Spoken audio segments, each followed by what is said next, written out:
Hello, fellow travelers. It's Trey with Trey Tracy Travel here, and today I want to talk to you about visas. And no, I'm not talking about that little rectangle piece of plastic that's in your wallet that you use to go shopping with. I'm talking about travel visas. But first, I want to start with a quick little story regarding visas that happened to a friend of mine. Now, I'm not naming his name and I'm not giving any details about the country he went to just so I don't embarrass him. But this is a friend of mine that I've known for quite some time, and I was not his travel advisor on this particular trip, but he went out to a foreign country that required one of those visas where you have to apply through the embassy for that country. Well, he takes the almost 2 days it takes to get to there, to this country, and he gets there, gets to immigration. They start questioning him. Well, during this questioning, they determined he had a tourism visa and he was there for work. Well, they denied him entry. So he is kind of panicking. Where's a 12-hour time difference? He contacts me and says, Trey, what do I do? So I listened to him. He told me what the immigration officers told him. And unfortunately, there wasn't a whole lot we could do. I tried to reach out to the U.S. Embassy over there, and there just wasn't any help that could be done. So unfortunately, also, the immigration was telling them a decision had to be made within 2 hours. So basically, what happened was the immigration officer bought them the return ticket, voided out their regular ticket that they had purchased, put them on a plane to come back to the United States, gave the passport to the person's pilot, and then the pilot was not allowed to give the passport back to my friend until he landed back in the United States. So it was not a fun ordeal for this friend, and he did not get to complete his trip. So there was some money that he lost there.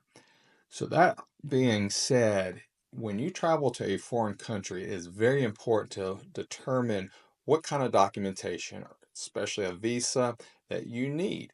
We, as your travel advisor, it's not our responsibility. Now, as a travel advisor, I try to advise my clients as to what they may need, but it is certainly the client's responsibility to go get that visa. I cannot apply for it for you.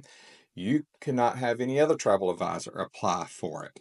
Just like we cannot apply for your passport. Those are all legal documents, and it is you, the client, or the traveler's responsibility to get those.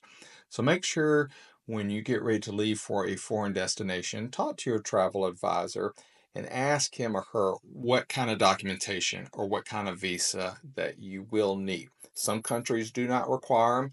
Some require that visa that you have to go through the embassy to get, and some are electronic that you can do within a few days of your departure.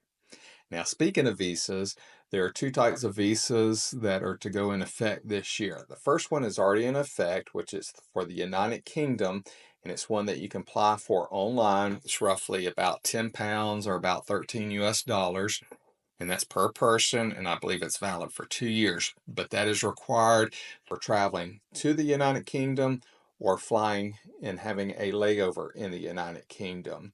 So ask your travel advisor about that because you don't want to get over there and get stuck not having the paperwork that you need.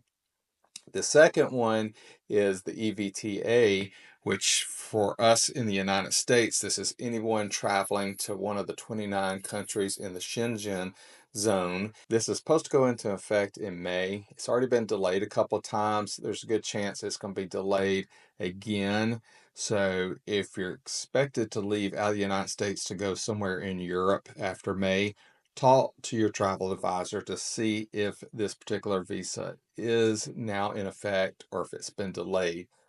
Because again, you will do this online.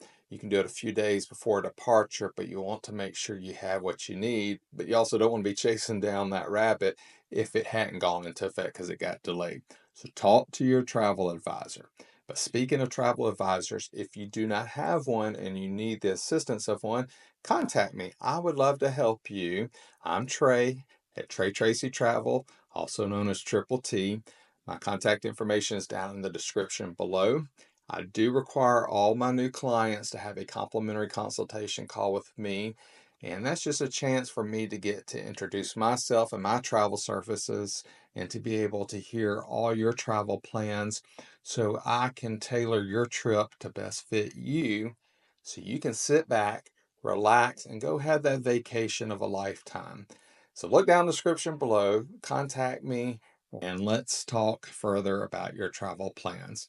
At Trey Tracy Travel, we're creating a lifetime of memories, one trip at a time. Thank you.